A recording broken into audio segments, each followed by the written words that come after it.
Welcome to the Envision Rise podcast show, a podcast that helps foster respect through inclusion, service, and equity. Now here's your host, Stacey Hegarty. Welcome to the Envision Rise podcast. I'm your host, Stacey Hegarty. I'm also the Vice President of Equity and Inclusion for Envision Rise. Joining us for today's episode is my friend Lori Pace. Lori is the president and founder of Changing Paces International, which is a DE&I consulting firm. Lori, welcome. Thank you so much. I am so glad we get to spend this time together. Normally, we spend this time talking over coffee, but this time we're going to let people in on our conversation. Let's do it. Start with the easy stuff. Introduce yourself to our listeners who haven't had the opportunity to get to know you yet. Wonderful. Again, I am Lori, and I am a DEI consultant. I really like to refer myself as a multicultural specialist and helping people change their mindset around multiculturalism and building momentum around it so that we can continue to have it be sustainable forever and ever. We like the idea of working ourselves out of a job, right? Yes, absolutely. It's an honor if that happens. Well, let's get right into it. So diversity, equity, and inclusion, those three words are getting a ton of bad press lately. And some of it's probably deserved, some of it's not. What are you seeing out there in the world with DE&I, and how are organizations, how do they find themselves today as compared to where they found themselves in June of 2020? Interestingly enough, there are plenty of companies that have been working on these efforts and making it a part of their strategy prior to the last 2 years. And so for many, this is the first time. So it takes a while for changes to happen. Obviously, there was a rise with people changing their mission statements, their objectives, creating flowcharts, changing imagery on their websites, and really embracing the idea of the change. But the true change happens when you have an opportunity to see over time the changes that are happening in the organization in terms of who's involved, who's not involved, and how is everybody working together. So we're still early in the game. I mean, if you look at it like a child, by 2 years old, you're barely doing anything and you haven't really learned what it takes to make things happen. So that is the case with a lot of organizations. After they did that initial check the box work, now they're just starting to deal with the growing pains and they're just crawling. And so there's some frustration around it, just like a child where they're ready to run or walk or eat bigger pieces of food, but you can't digest it all quickly. Otherwise, it backfires. And so right now, what we're experiencing is growing pains. And, when I think back to when my daughter was around 2 years old, there's a lot of lost sleep. They're experiencing the same thing. There's a lot of lost sleep that when we think back to June of 2020, which was when a lot of organizations really sat up and started looking around and saying, okay, there's something going on that we need to address. I think some of them really thought that it was going to be simply a matter of a couple of public statements, maybe bring in someone like yourself, Lori, or someone like me, do a little training. And then they got into the work and it was a little harder and a little bit more eye-opening than they thought. For instance, when organizations start off with a survey and focus groups, and then the results come back and you can see on people's faces that they were expecting nothing but everything's wonderful, everyone's great, and it's not. And, it's twofold because if you think about the recipients on the other end of it, people like myself, I'm a woman of color that's been in corporate America, an entrepreneur, working, challenging myself to let the noise go down. It's both. And so the people that you're bringing into an organization, that's a lot of pressure to perform and be everything that was promised. If you're hiring me, for example, and now your company is being told this is a great return on your investment, you're going to make so much money. All you do is feel as though that you are that tag of you are responsible for it. So there is a little bit of reluctancy for people to be themselves and be authentic. So part of the reason isn't so much the organizations that are changing. It takes two to tango. And if you can't truly be authentic, you really can't find yourself getting with other people and expressing what needs to be done because there's a fear that if you say the wrong thing, you're the one that's going to mess it up. And so the reason that it's not happening quickly is because just like the baby, you're wanting somebody to pick you up and hold you and then take you off to run. And conversely, there's impatience on both sides. And so that energy, and I really do believe it's energetic, that energy that is there, it just hasn't balanced itself out yet. I want to talk about authenticity. It's one of my favorite topics when we're Yeah. talking about diversity, equity, and inclusion, because what we often hear is we want you to bring your authentic self to work. We want your whole self to come to work. We want you to bring your Saturday self to your Monday job. But what does that really mean for people? Like, define for me what you feel authenticity really is for people when we're talking about workplace. I'm going to use the example of me with a real estate company. I was with a real estate company for many years, and there was very few people that looked like me. In fact, after 40 years, that's still the case. Not because of lack of effort, just because there is a level and a bar that needs to be met before you get in there. Starting off not being a rookie, I came on as a rookie, so I was always mindful of not doing anything that would create a setback. But for years, I was just focusing on being the best that I could be, and I would hear comments that were being said all the time in sales meeting that people don't realize was affecting me and how I saw myself. So there was an example of being nervous and driving a car, and someone said, and it was a white knuckle moment. And I look at my knuckles realizing, A, I didn't know what that statement meant, and secondly, I've never had white knuckle, and so I just let that happen and didn't make a big deal out of it, asked somebody to define it later on, and they kinda chuckled about it, but I'd hear comments like that often. That I wouldn't say anything because I didn't want to bring a focus to it. I mean, you've probably heard people say, "Oh, don't play the black card." Well, for me, I'm Jamaican. A lot of people just assume that I'm African American. So I often just let people call me and say what they want for years, not to be a disruptor. But I finally got to a point where being my authentic self was showing up as being a woman, African American, Jamaican, all the things, people not knowing who I am, and actually sharing with people, this is who I am, and this is what my expectations are. And without having people feel uncomfortable, let them know that I actually, for the first time, feel proud to say that I'm different and I'm using that to my benefit. Whereas before, used it as a way to say that's not enough. That was going to cause an issue moving forward. So for me, being my authentic self, I was able to show sadness when George Floyd passed, as opposed to having to hide it at home, talk about it with my kids, and then show up and pretend that everything's okay. But what was different this time is that all other people were now able to ask questions and not feel attacked, and we could have a conversation. So having a conversation about race was nothing that I would have ever brought up in the workplace, even as a consultant, me personally. But then when everybody became aware of it, we could talk about it in a way that I actually got to be myself.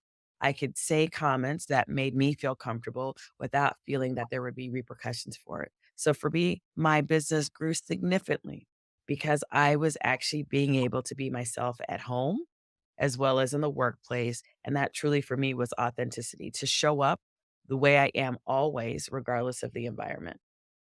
Showing up the way I am always, regardless of the environment. I like that. I think that is such a great definition. So many times when we're talking about authenticity in the workplace, for some reason in people's heads, that gets turned into, oh, that means all of my employees are going to show up in their pajamas and they're going to be lazy and they're going to be rude to each other. I'm not sure why authenticity seems to translate into that means the worst version of people is coming to work.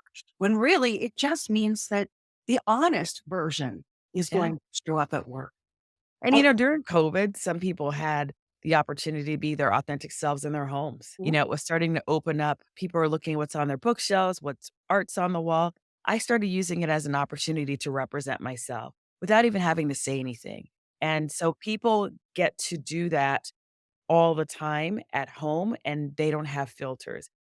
For me, not having a filter and knowing that other people didn't have a filter either, that really allowed me to have conversations about the business that other people like myself were experiencing it and using it as an example instead of shying away from it. So now people could show up to their clients being themselves, being, the word authenticity and vulnerability tend to be used simultaneously. For me, those have been my strengths that I've had to press down for a long time. Those were my strengths that allowed me to be a leader, to know that I wasn't at a disadvantage, but I had an opportunity to shine because I'm out there. But in a way now that instead of pushing it down, I got to elevate that and it rose the energy in the room because people also felt that they could do that of themselves as well. I use example when I'm training, if anybody in the room is adopted, And always there's somebody that raises their hand, and I'll say, you know what it's like when people are talking about their parents and you're hearing all these things that everybody else can relate to. And you're thinking, well, that didn't really happen to me, but I'm not going to say anything. So for me, this has been a great opportunity for all of us to just be vulnerable, authentic, excited, and scared all together. Going to talk a little bit about code switching, or rather, I want you to talk about code switching because I think I have to wonder if that's really what you were experiencing. That there, when I hear people talk about code switching, it sounds exhausting. Really does. And to be someone so different in depending on the environment where you happen to be. So let's talk. So first, what is code switching for people that may not know? Code switching is when you're in an environment that is not your normal or typical environment, let's say home versus work, and you're having to use different words because the people that are around you aren't able to relate. It's almost like if you're speaking another language at home. I joke in saying that people often have experienced code switching. For example, now people say all the time, "Hey, brother, good to see you," or "Girlfriend," and they joke about it now, but for years, that was that comfort level at home that I could say to my friends that when I knew I could not use that in the workplace because I would lose credibility. Same is true as people when they use curse words around their kids when they're not around their kids and they're having to put on this different armor and protect the people that are around them because something that you may say may offend them. That is the case with code switching. When you come from a different environment and you know that you're gonna be somewhere where someone might not understand it, you don't wanna create that gap, and you also don't want people to feel uncomfortable, and so you have to go back and forth. So everyone has been doing it, it's just like the conscious versus subconscious bias. People may not be aware that they're doing it, but we joke in my community, now it's become the cool thing to say words that other cultures use, and code switching is becoming a little bit more accepted, but there are still words that people truly don't understand that you stay away from. And I used to joke and say, my favorite word is the N word. And people would panic. They would panic because they thought, what are you about to say? Because that is an example of code switching, an N word that is used in different communities. Some people can say it versus not. When the reality is, what I'm talking about is net. I'm simply talking about net, but automatically people panic because they think there's only one N word that may cause an issue. That's a great example of how, in your mind, what I think of the N word versus somebody may assume because society has made a particular word uncomfortable for some and vernacular for others. And so you cannot go back and forth with it unless you test the waters. And once you test the waters, then you can say, okay, I can go ahead and say this. I encourage people to test the waters always because it opens an opportunity for curiosity and discussion. I had someone tell me one time about code switching that what it felt like to him was that he had to gray himself out at Yeah. work, that he was this very vibrant person outside of work and with all this depth and creativity. And when he came to work, he felt like that was just too much to bring into the workplace. So he said, I literally found myself dressing in gray when Yes. my closet was full of bright colors. Is that pretty accurate? It's very accurate. And in fact, when we talked about authentic, I finally got to show up and be too much because I've had to taper that for so long because too much. Now, when I say too much of who I am, of the Lori outside versus inside, the salespersons versus mom, I got to mix all those things. I mean, men and women have experienced having to change who they are in the workplace based on their tone of voice, how they stand, their posture. It's very in that regard. So many times people don't realize there's an opportunity to grow when you don't have to code switch. When you put that outside and you bring your whole self to every situation, including conflict. How Mhm. you deal with conflict outside of the workplace versus in the workplace is different depending on what your losses are, what you may gain. Now, I'll say this I was raised in a way that I have never been ashamed or embarrassed for being different in environments, that I've used that as my badge of honor. The difference is now other people were more accepting of others who have been nervous in doing that. So now my colleagues are having conversations with me about not who I am, but what I'm doing and not focusing on those characteristics that make us different because we're in the same industry. think for a lot of organizations that are still just kind of maybe getting their feet wet with diversity, equity, and inclusion and organizational change management, that conflict feels really scary. And got then folks on the other side who feel like, you know what? I'm not going to say anything because it'll just keep me out of trouble. So I'm just going to be quiet and I'm not going to. That really squashes innovation. It squashes those Absolutely. really valuable conversations. Let's talk about how can organizations who are maybe starting to experience this uncomfortableness with recognizing that we are all different. We all bring different strengths and weaknesses and challenges to the table. And our identities are who we are. So, what guidance would you give to an organization that's starting to feel that resistance and that hesitation to engage in any sort of conflict? And I'm not talking about arguing, I'm talking about, true productive Right. conflict. Very similar to sexual harassment when it first came in the scene of the workplace. People were feeling funny about it. In fact, even if you talk about sex education in elementary school, the kids kind of squirm and they laugh a little bit. And it's uncomfortable until the teacher starts talking about it in a scientific way and then start letting kids ask questions of things that they've always wondered about. And then all of a sudden, by the time 2, 3 years pass, it's not a big deal. And in fact, it could be used to save them in situations. Sexual harassment, when it came to the workplace, people thought, well, I can't look at her anymore. I can't look at him anymore.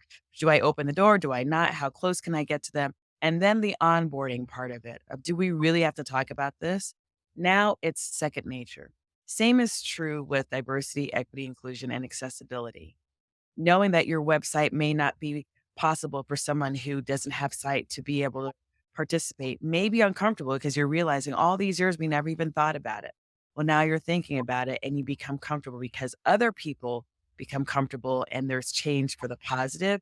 You start to embrace that change as well. Same is true when it comes to conflict. Conflict usually means if there's uncomfortableness, there's growth about to happen. And getting on the other side of it, just like failure, is when you start to blossom, when you start to exercise what used to be uncomfortable and making it your common. And so you become very comfortable with growth. But right now, as people are dealing with conflict, it has more to do with communication styles and finding out what are these common communication styles. And let's use the example of George Floyd. When he passed away, that was a conversation that was very heavy for my family, but I had to show up literally like everything was okay, knowing that the world was in conflict. And normally people ask, how's the market? And that's a conversation they talk about. Now people are talking about, how are you feeling about this? And people felt very differently about how it went down, but it impacted entire environments in classrooms. It impacted how people reacted to something that doesn't make them feel good or even triggers them. But that was one of many situations in many communities that was a daily occurrence.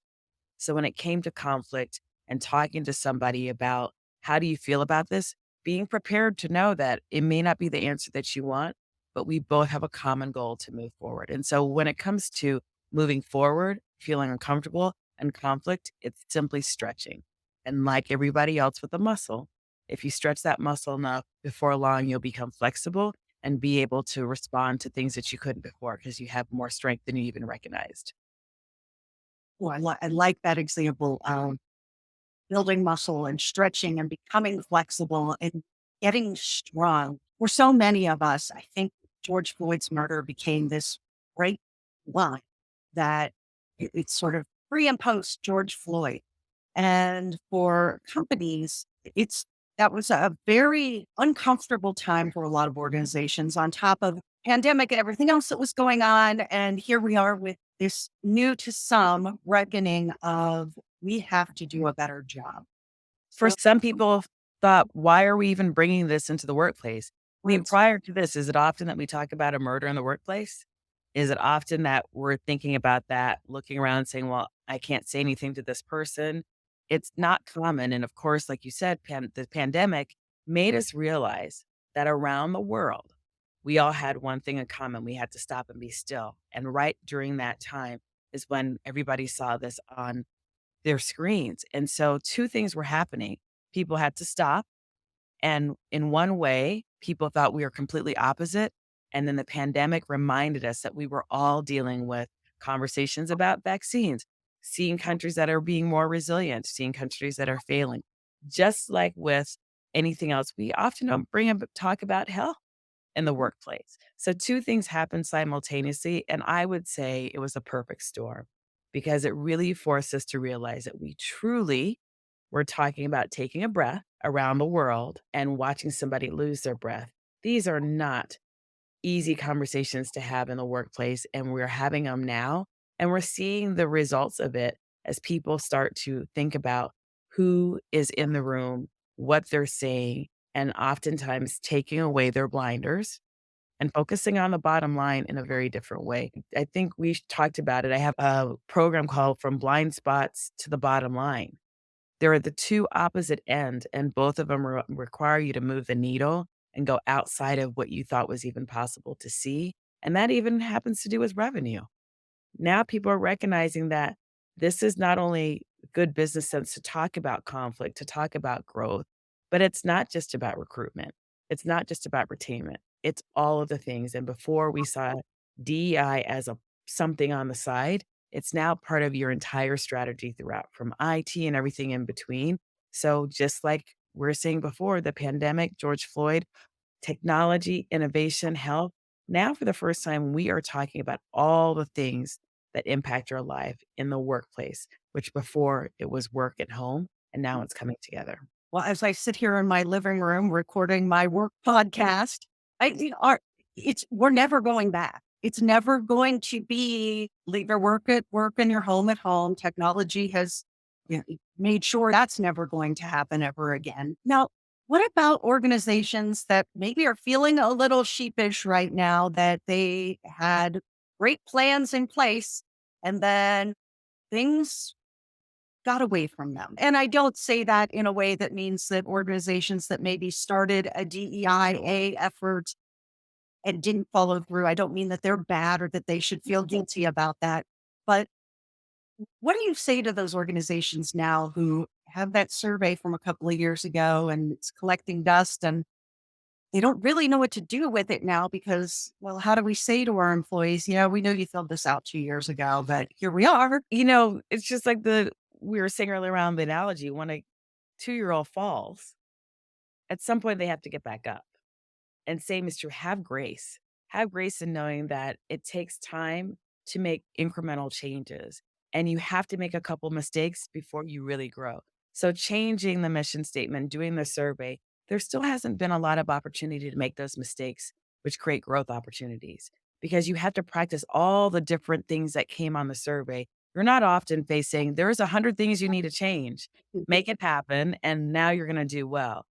Give yourself grace to know that it's gonna take time and it is going to require big mistakes, not little mistakes, before you really start seeing change. So if you're just going along now and you don't wanna do anything more in fear that you might offend someone, hurt someone, lose money, have a lawsuit, make money, and then lose money again, give yourself grace because it's not until you have those losses that you created not intentionally, that you start to say, how could we do this differently? What can we do this differently? So we're still early and not even having a chance to see what mistakes have been made. Conversely, if there is progress, know that it takes a while for that continue to go because progress has to be consistent. A lot of what happened is there was no consistency. After that mission statement was made, people weren't looking at it every day. Most people don't. Business strategies, people go back and look at it all the time and say, this is how we need to adjust, change, look at our 3 years, 5 years. People make plans like that all the time. But when it came to DEI, people felt, I've got to prove to everybody on my website that we've recruited, we've retained, we've done all these things. It's going to take some time. I even use the sense of when there's assimilation. When I came to the United States, I was so proud of who I was coming to the United States, living the American dream coming from Jamaica. But I had an accent and I was so embarrassed about my accent. I would go home all the time and I'd try to practice sounding like an American. I'd watch TV, I'd read vocabulary, I would do all these things. And because people always knew I was from Jamaica and I thought it was a funny thing. So I worked really hard to get rid of it. And it took years and probably around 13 when it was really gone and I didn't recognize it, someone asked me, "Where are you from?" And in that moment, I felt this horrible sense that I lost part of my identity. I tried so hard to change, to do better, which I thought was better, to not sound like a Jamaican, to make other people feel comfortable so they wouldn't have to say, "I don't understand what you're saying." And I realized in that very moment, I lost a part of myself. And I made sure I was very conscious of not ever losing other parts of who I am. My accent only comes back when I'm in Jamaica because I still subconsciously keep dialing it back and making sure that I don't make other people feel comfortable. That is the case with many organizations now. There's no assimilation that is happening, but what is happening is you still have to keep the core of who you are as an organization because to pretend that you're rainbows and unicorns is not authentic either. And so you still have to lean into what is the core of your organization and how can you make that core better by implementing some of these strategies that will make other people feel excited about your brand, your organization, and even your leadership teams. Think that's such an important point that you're making. A lot of times organizations get overwhelmed with DEIA work because there's a sense that, well, we're actually a company that does whatever else. And now we have to become experts in this other thing that we aren't experts in. And really, I want all companies to hear me say loud and clear. And I think Lori's going to say it too. The expectation is not for your organization to become a DEIA organization. That's not your focus. That's not what you do. We want you to do whatever it is you do in the best way possible. And that includes having a diverse and inclusive workforce. Lori, what do you want to add to that? And that's exactly what innovation is. Innovation is making better what already exists so that it performs better and so that you learn from those experiences. And without that innovation, it can't happen. If you don't bring in new ideas, if you don't look around the table and say, "What ideas do you have over here?" If you don't commit to something that you can actually see the results of, it's very difficult to say that you have changed without it being legitimate. Just simply find one person in an organization that you decide that you're going to help make them a leader who didn't ask, so that you can help be a part of their journey and be a part of the innovation based on what they bring to the table and that they offer. Whether it's somebody that has been in the organization for years that never even raised their hand for leadership, that's what diversity is. That is talking to someone who's different from who they show up and you finding out what that difference is. And so creating that leader, not just bringing somebody else, but actually creating a leader and watching what happens when you allow them to stretch their imagination. And together they become a part of your company in a way that never existed before. That is that change, that mission statement that you've changed simply is words. You have to actually get in there and do the work. And it is absolutely rewarding for everyone involved because you are now doing something that you have never done before, which is the opposite of insanity. So therefore we have growth. And it's something to celebrate, nothing to be worried about, nothing to be ashamed about, but instead to be celebratory and recognize that everyone feels good. When everybody feels good, things start to rise. And so when things go wrong, you now have a family that understands each other's differences but celebrates it as opposed to just barely friends or acquaintances, creating that family within your organization. Think that's a really great place for us to end this particular episode with Lori Pace. Lori, where can folks find more information about what you do and engage you as a speaker? I know that's something that you do a lot of public speaking. Where can, Yes. how can folks reach? It's very simple. It's Lori Pace. That's Lori and Pace.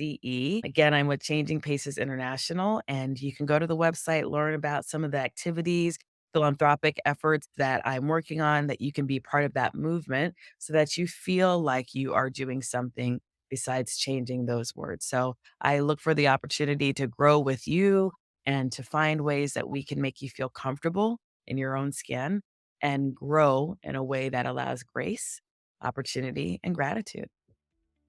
Lori Pace, thank you so much for joining us. For our listeners, if you need more information about Envision Rise, you can find us at envisionrise.com. Thanks so much, Lori. Thank you.